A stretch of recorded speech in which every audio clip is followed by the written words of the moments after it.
Okay, hi everybody. We are back. It's Amy and It's Dennis, and we want to thank everybody for listening to us. And where would you like to start? yay. Okay, so we wanted to do an episode today called Listening to the Whispers.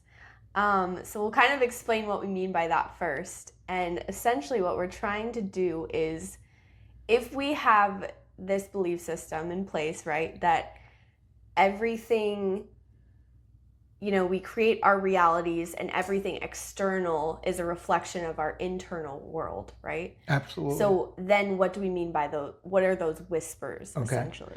First, they come in many forms. One of them is synchronicities, where you could be looking at a clock and it's 11:11, and every time you look at the clock, it's 11:11 or 3:33 or 4:44. It doesn't really matter the numbers. It's trying to get your attention. What were you thinking at that moment? What were you hoping for at that moment? What were you sad about or angry about at that moment? It's trying to give you a message.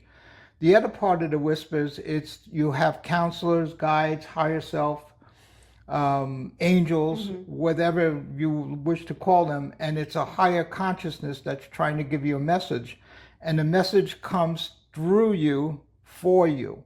So in other words, they can't speak outside because if you hear voices walking down the street, they would lock you up and you'd be in an insane asylum. So they don't have many choices other than to talk through your body or to give you a message in a clock or something trying to give your attention.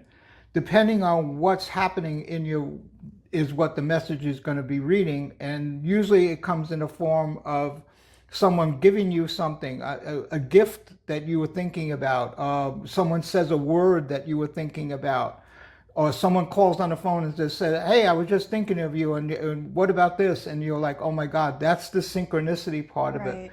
The other part is when it starts to go through your body. So there's messaging systems in your body that are connected to chakra systems and acupuncture points and meridians and all these power points that are in your body. So if you learn how to read where they are, you can find out the message that they're trying to tell you, and so on Right. and so forth. I mean, you could take it from here. Yeah, that's actually exactly what I wanted to go into. And obviously, maybe at another time we can do more in depth because, as far as the body goes, it's so down to the details of every finger can be a different meaning in that Exactly. sense. So, Fingers, toes, ears, I mean, it doesn't right. matter. But, on the general space, Yeah. your foot is first chakra. So that has to do with safety or security. So Mm-hmm. if you hurt your foot, it's usually having to do with safety or security or understanding because you're understanding on your foot. Right. And it can And be that literal it could be that message literal of, that it has to do with something you're not understanding. wow, yeah. The second chakra is like your ankle, and that part is also has to do with pleasure, but it also has to do with any kind of pleasure, food pleasure, happiness pleasure, work pleasure. It doesn't matter. So if you're getting a message there, Mm-hmm. it's also a second chakra message. Mm. Third is also your knees, which also has to do with emotional. The third chakra is emotional, where you gather information. Yellow is gathering information, so you could have anger issue with your knees and on and on. You could tell your story about what happened with you, Yeah.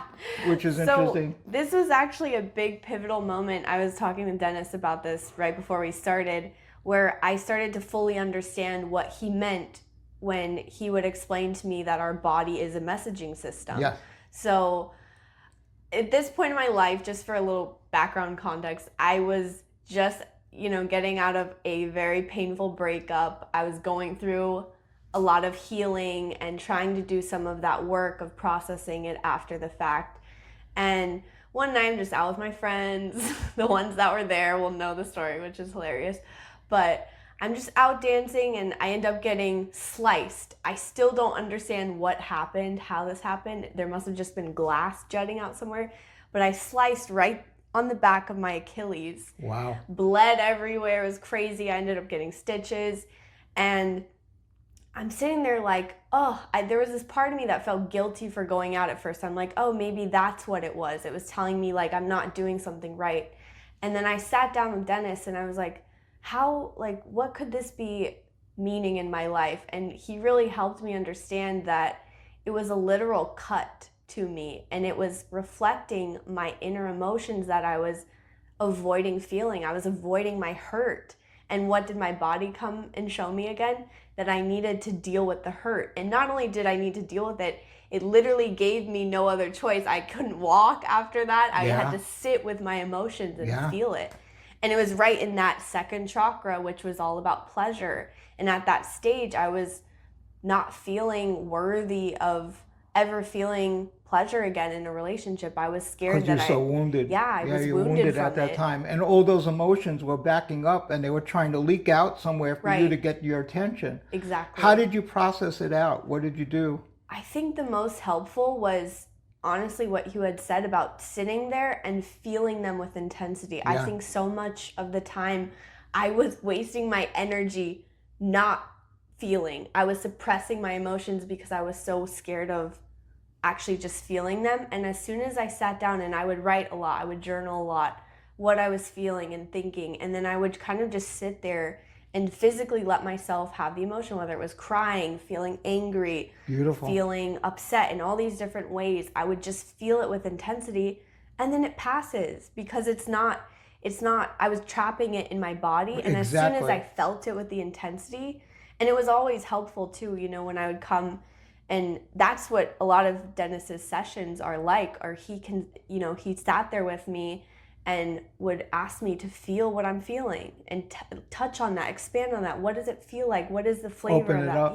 Yeah. And really process it. I think I had avoided it so much. And as soon as I started breaking into that and tapping into, okay, pulling this out of me, letting it out of me, the release of it. Yeah, exactly. That was what freed me from it. Exactly. What we do is we try not to feel it. We try to run away from the feelings, and what happens, you prolong it and prolong it and Right. prolong it for a long time. Yes. And if you feel it with intensity, it shortens the duration of the time that you have to feel it. There's other emotions like anger gets caught in the knees, elbows, hands. What am I feeling? Hands are Right. actually feeling. If I hurt my hands, then I'm hurting my feelings. My feelings must be hurt. Then you have heart issues. Blood pressure issues is all about the heart.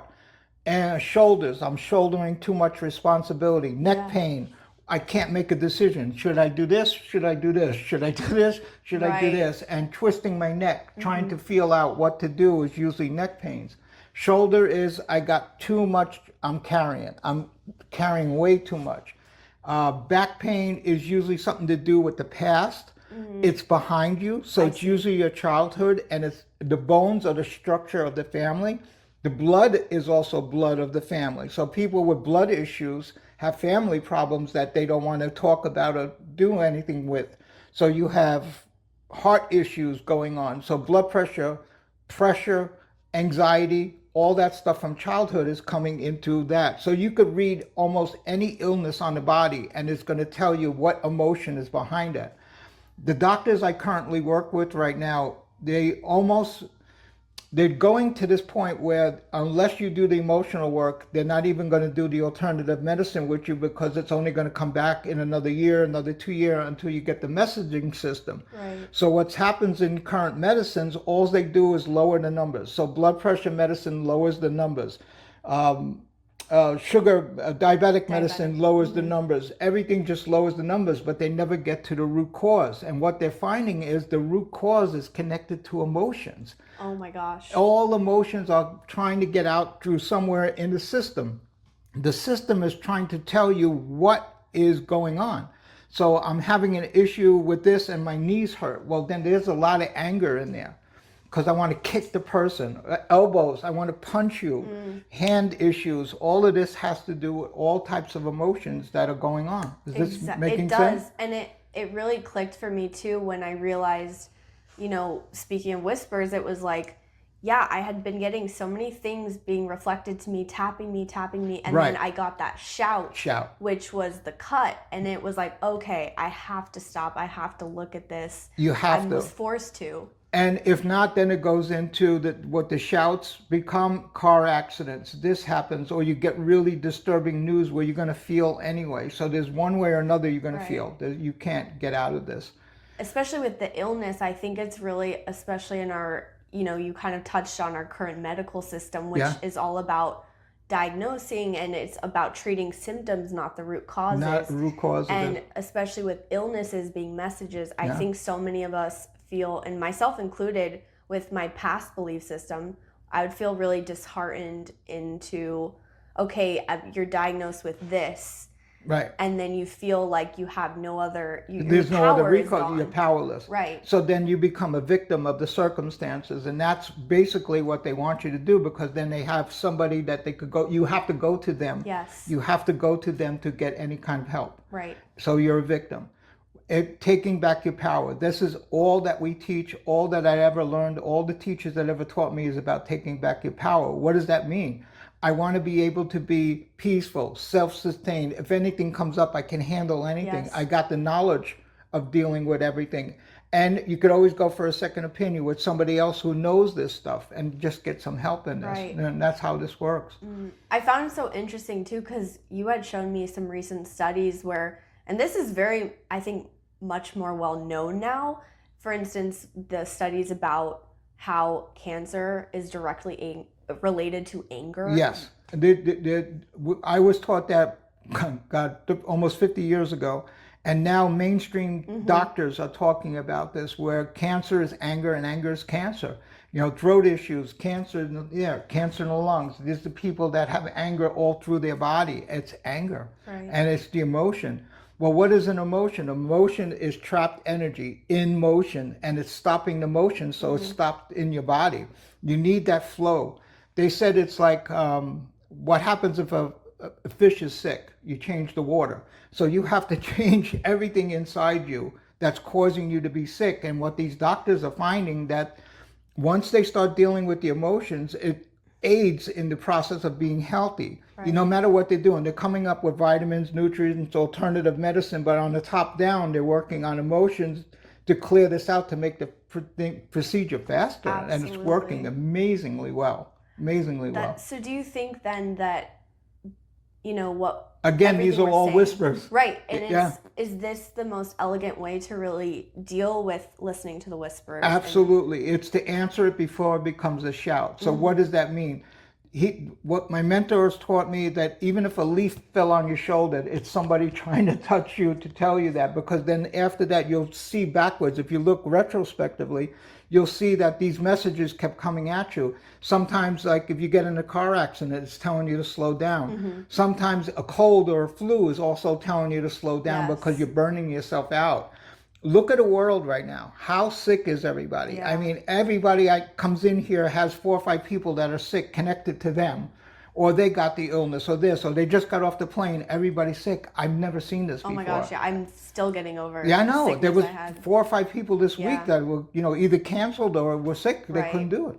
I really appreciate too how much this has opened my belief system too, just beyond what I then understood illness and disease, which is literally dis-ease. Dis-ease. Your body's at ease, and it's trying to tell you, we need help. Right. We got to fix this right now. So what do is they give you something to mask that, and then you're supposed to be okay. Then they give you another medicine on top of that, another medicine on top of that, and then you don't even know where you are, because your body's trying to fight all of these things. Where's the original problem that was there? What's the root cause of all of this? Absolutely. And a lot of it is emotions and toxins. All the toxins we're eating too has a big effect on it. But a lot of it is the emotions. What is it trying to say? Right. What illness do you have? They did a study with 250,000 people. It's called ACEs, Acute Childhood Experiences. They found these people from birth to death. This was in England. They studied these people, and they found if somebody had 2 or 3 traumas in their life, they knew that they would have diabetic problems. If they had 2 traumas, they would have heart disease. If they had this, they would have cancer. So they did this study, and the study went over real big. So it's called ACEs, Acute Childhood Experiences. Wow. You can look it up online. Yeah. Then it came to the United States, and they did 500,000 people from birth to death. And in it, it was the same discovery.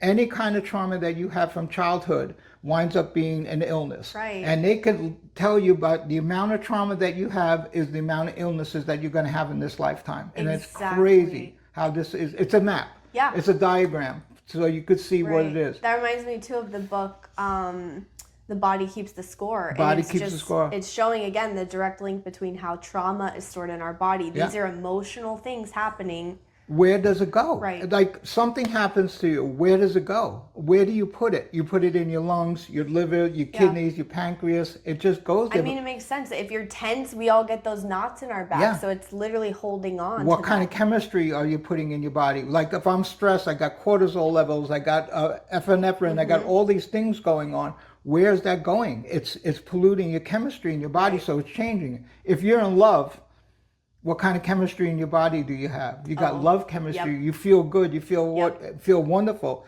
When you're off, you're going to feel depressed. I have no energy. I'm tired. I don't want to do anything. Absolutely. Because there's no energy left because your body is fighting this.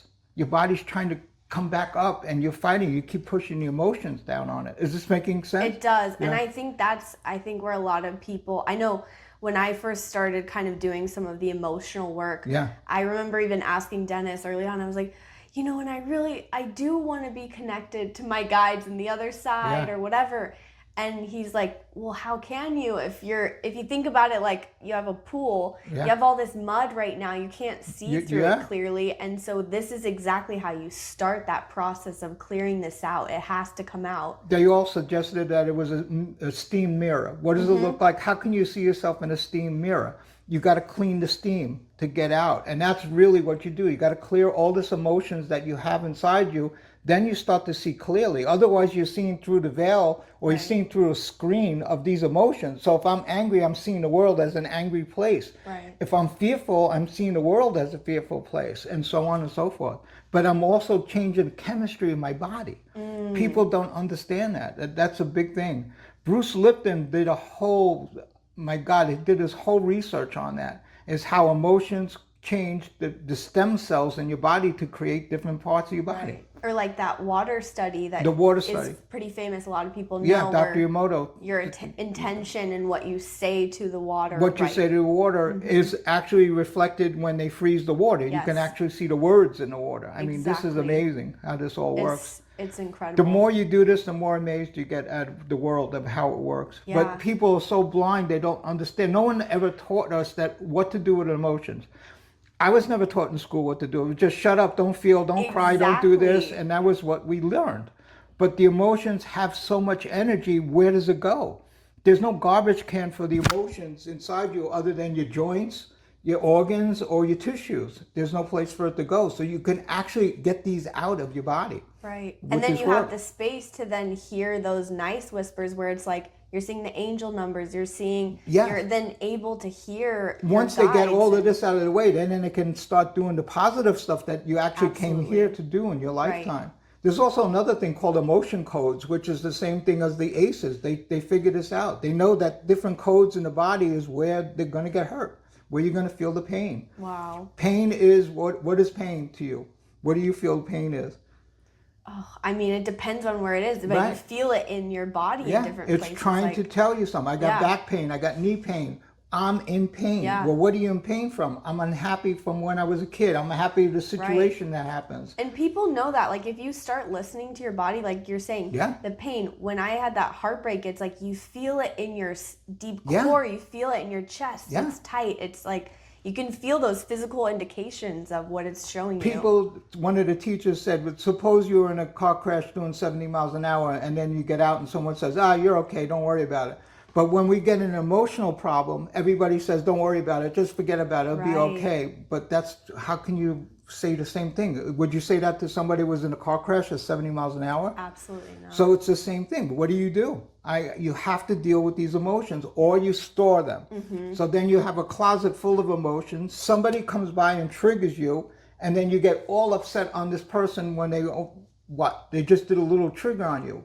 So if you got a trigger inside you, that means there's a bomb inside you if you get triggered. Right. So there's something going on. What's the bomb? What's inside you? And we talked about this the last one. If someone squeezes you, what comes out? Orange juice out of an orange. Yeah. If you get anger coming out of you when someone does you wrong, there's a lot of anger inside you. And I truly find that, again, it's like what's reflected around me. Because then I notice if I'm having a bad day, that's usually then the type of people I'm interacting with. I'm having worse encounters. I'm having stress, all this like and then chaos. it could cascade and be a Yes. snowball effect. Exactly. And then all of a sudden you're having a miserable day Right. from when you just stubbed your toe when you Right. got out of a car. And I do use Yeah. those as markers. I'll be like, oh, you know, like for instance, today I interacted with so many lovely people. It was really nice. And I was like, oh, that's so nice to Right. then see that reflected outside for Yeah. me.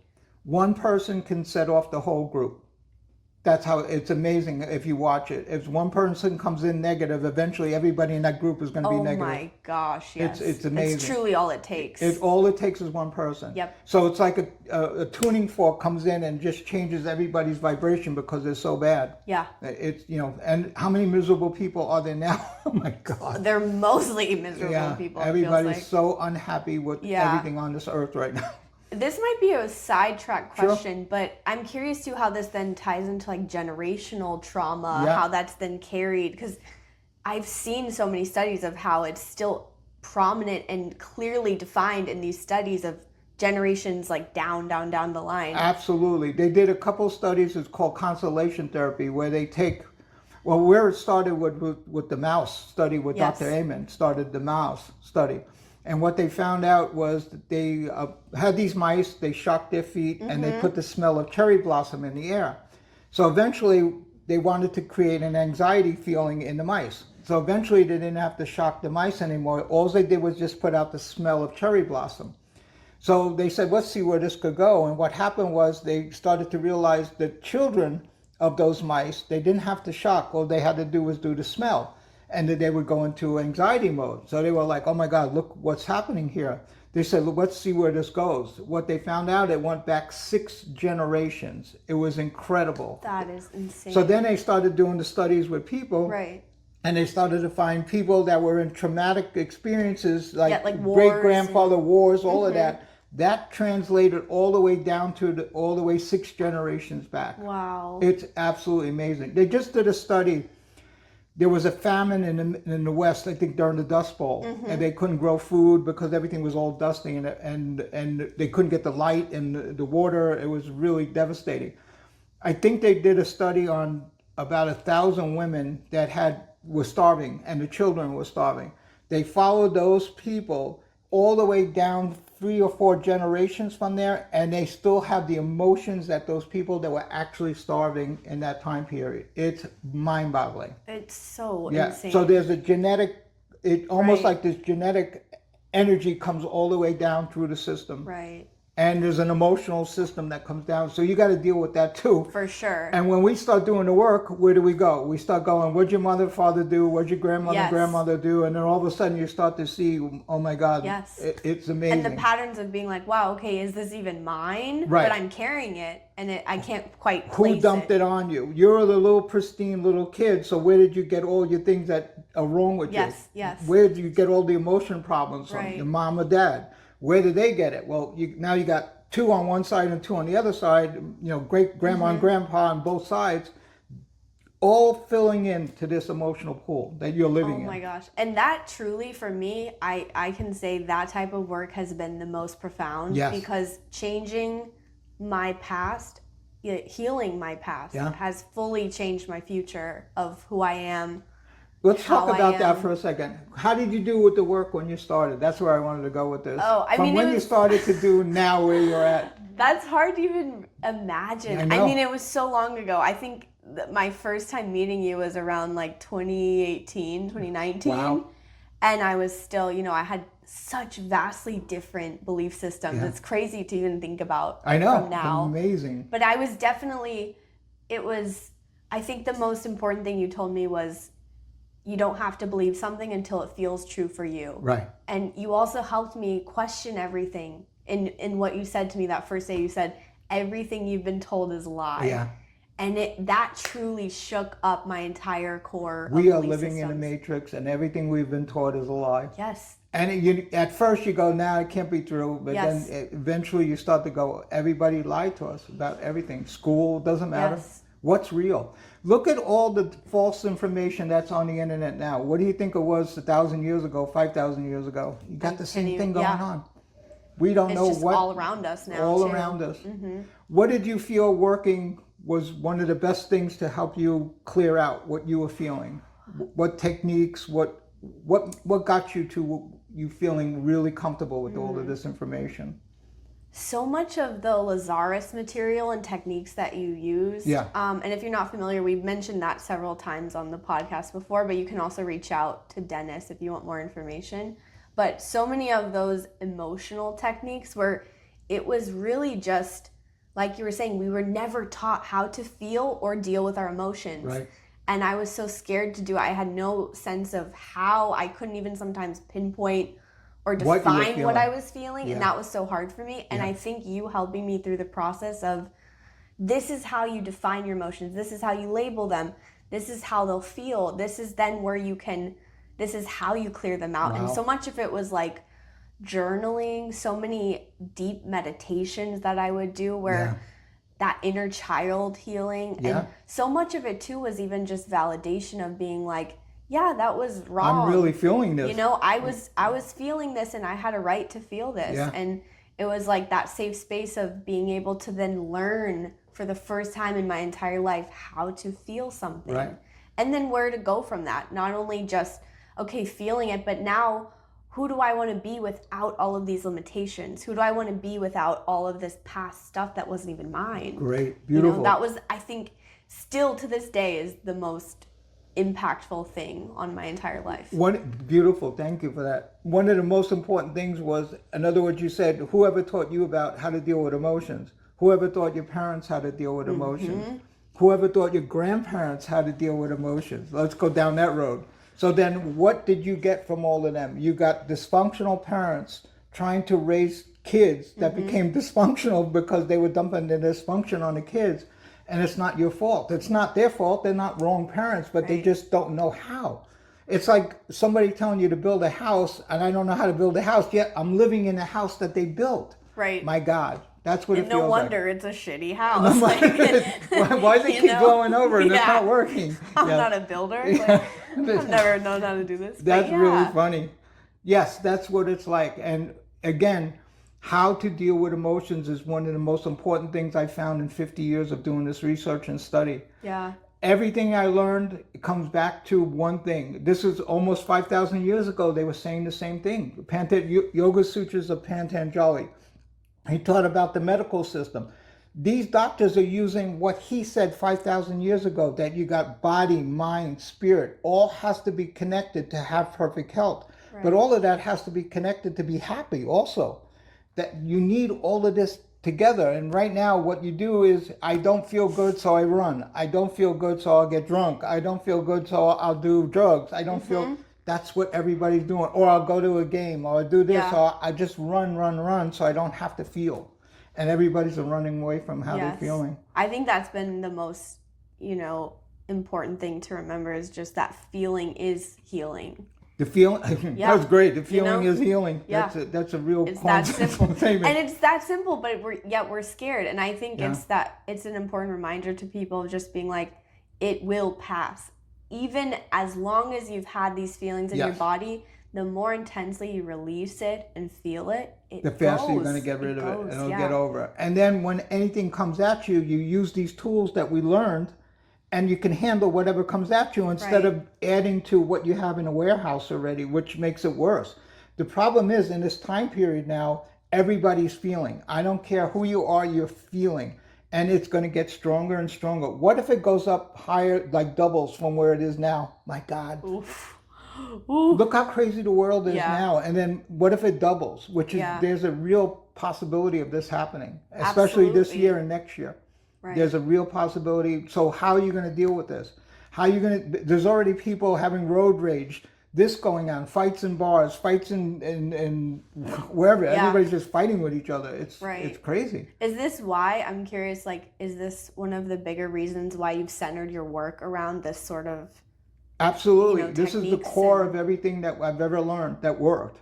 There's a lot, I went down a lot of roads where it didn't work, and they were taught, hey, do this, do these steps, and it didn't work. When I started doing this work, this was the one that got me out of this. And you know the story with my wife and everything, how much trauma and drama I went through with her. She died and went to the other side and came back and was in a coma for a long time.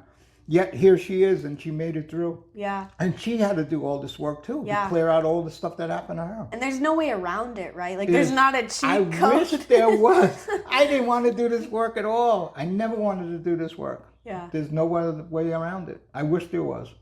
And if you can find it, I'll be listening Yeah, to if you. anyone actually knows, please reach out. Yeah, please call us now. No, there's no way around it that I found. You got to go through it to get through it. Right. Seriously, I mean, as silly as that sounds, you got to go through this to get out of this. And that's the only way.